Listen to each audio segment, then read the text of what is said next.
Last night, I dreamed that I was in the 18th century, around the time of the American Revolution. I didn't recognize myself when I looked in the mirror. "Die!" I exclaimed in surprise.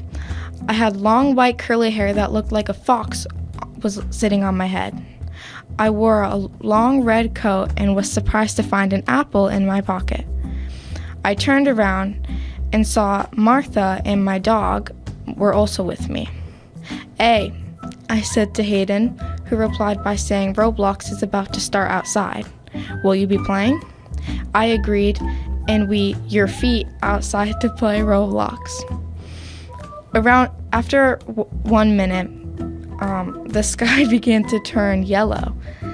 It started raining Sprite, so we picked up a bowl and caught it. We went back inside where there was a large old table and everybody sang "Mary Had a Little Lamb" while we drank Sprite.